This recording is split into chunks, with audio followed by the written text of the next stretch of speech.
Kaldiretang manok, palumay manok ni Diyos ko, 48 years kayo pong bukal. So, bubukal na, ini mo inkabita, alakat ng liver spread, discard yung taniya mo. Para siya, dinanteng lara, alakat ng lara, at saka hindi dinanteng bell pepper, potang isakat yan, tsaka itad cheese. Kaldireta mix, dahil alakat ng tomato sauce, alakat ng liver spread, I think okay na yan.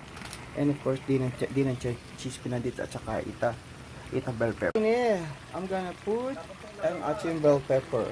And of course, this was looks so yummy. At saka, inintikatang cheese. Yes. And of course, we're gonna cover this one. And then, we're gonna go eat. Murang kanya, manasa mga antara. Ang sinta. Buko ng papaya. Magtuta na. Kaliguran, magtuta na. Siyempre, ito yung kalimutan. Leron, sinta. Buko ng papaya. Dalay, buslo. Mga antara kaliguran. Siyempre, sa pakibola kinlalam ng tete. Diyos ko, kanya mana.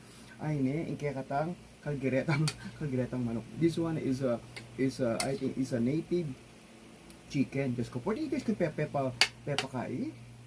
Pepa kulo. Pepa. I boiled it like almost like a 4 years. Not I'm only joking. Almost like 4 hours. But it's really good. Ang ito rin patatas. Yung patatas may overcook na rugo. But it's okay. Nga mga. So ini pagtuang ko hapunan ang pong almusal. Nakalita pa. Siyempre, we always inspired. Never inspired. Asa po kayong bolas na alam nito. Ang nga mga kapagpangang version.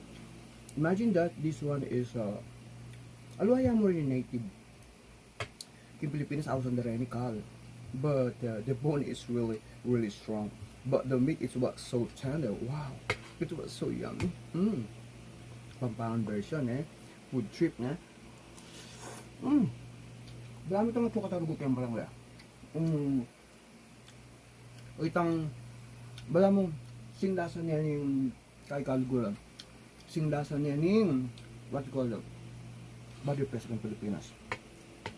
Yaman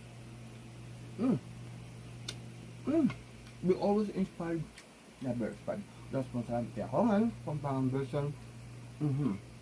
Kaldiretang manok at 12 years.